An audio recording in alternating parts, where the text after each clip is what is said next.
Hello. Today we will be doing questions number 8 and number 9 in the Algebra 2 Honors Semester 2 review. So for number 8, it is to state the transformations, domain, and range for each of the following functions. For 8a, it will be f of x equals -2 square root x plus 1 minus 5. And for 8b, it will be g of x equals 1/3 cubed root x minus 4 minus 2. So for the transformations, it would be reflected over the x-axis. If there was a parentheses with a negative and 2, then it would be over the y-axis, but since it's not, it's over the x-axis. It's a vertical stretch by a factor of 2 because of the 2 in front of the root. For if it goes left or right, you do the opposite of what number it is in the root, so it would be left 1. And if we're up and down, it'd be what it says, so it would be down 5 for translation.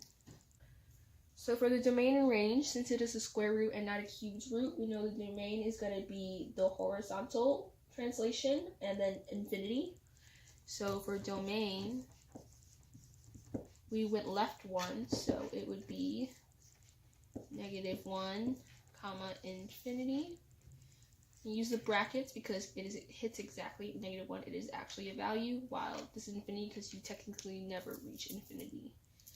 And then for the range, it was -5, so it's going to be -infinity. You always go from smallest to least to -5. And again, parentheses for the infinity because you technically never reach infinity, but a bracket for the -5 because you actually hit -5.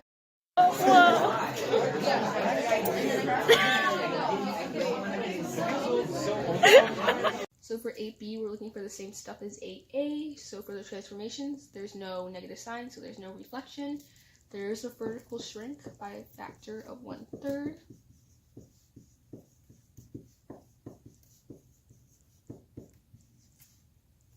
And then for the horizontal translation, you do the opposite of whatever number is in the cubed root in this case. So for -4, it would be right 4. And then for the vertical translation, you do what it says. So since it's -2, it's down 2. For the domain and range, since it is a cubed root, we know that's going to be -infinity and +infinity for both the domain and the range. So that's pretty simple, straightforward. And you use parentheses, not brackets, because you technically never touch infinity.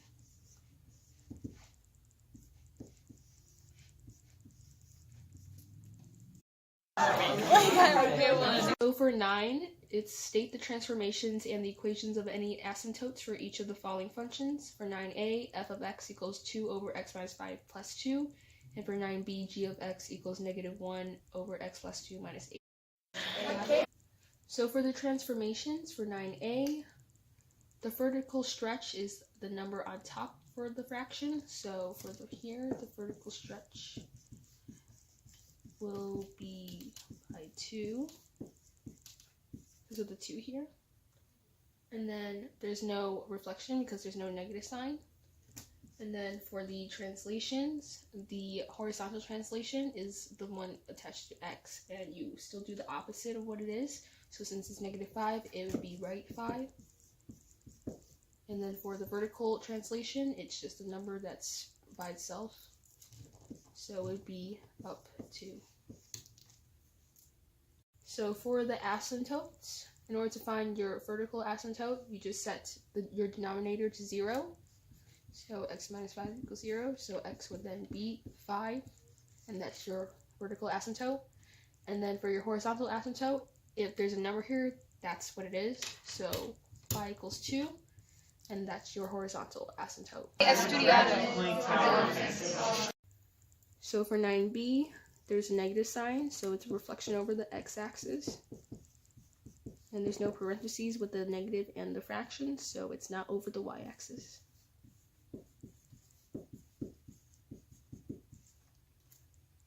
Our number here is 1, so there's really no vertical stretch.